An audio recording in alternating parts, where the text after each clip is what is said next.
So this is going to be a similar video to my Mirage one earlier, but this time for A site cache.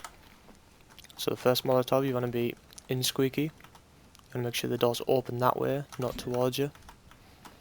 Stand on this line here and push into the wall. Crouch, aim at the bottom left corner of this arrow right here and go down to this line, and then throw.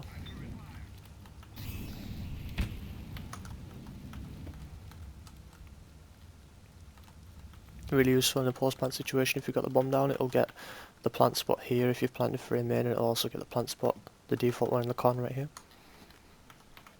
If you're stuck on the right side of main, dead easy molotovs, you want to be able to see the left side of this A sign right here. And as you run towards this doorway, you want to aim at the top left corner of the A sign, so something like that. And obviously hide, don't get shot. Gets all over sight again.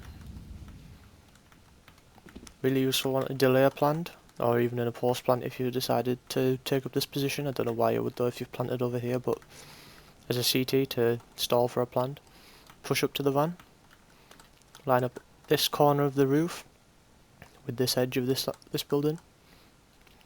Then where these wires intersect right here, you want to throw basically at the bottom of the wires. You don't want to go too high, because if you go too high the molotov will explode in the air and do nothing. Like up here it's going to explode in the air, watch. Okay, that one didn't, but sometimes it does. I've seen it happen before. Just to be safe, you probably want to aim a bit lower. I always aim at the intersection of these wires right here.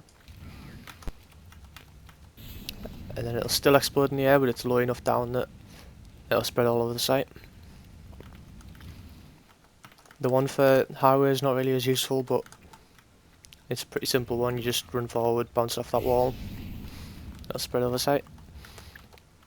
Then there's a really sort of iffy one. I'm not sure how useful this is going to be, but you can bounce a molotov off this building right here, like miss this white box, hit the building and then bounce into sight. So you sort of like, you need to make enough of a gap between this building and that wall that the molly's not going to bounce off this wall. So I like to sort of make it so the width of my crosshair a little bit bigger than that, like the left side of my crosshair, if you know what I'm talking about. You also want to aim slightly on the left of the wall, because the molotov has a width and you don't want that to bounce off the white box. So again, I don't know how useful this is going to be, but you can throw it something like that. With a bit of practice you can get it every time, and it gets the whole of sight. And you're well out of vision of anyone shooting you. Normally people will hold this angle, they'll normally tap the bomb. If it's planted frame in, they'll normally tap the bomb and then aim here. Whereas you can see I threw it from over there, which isn't in vision of the guy that's going to be holding here.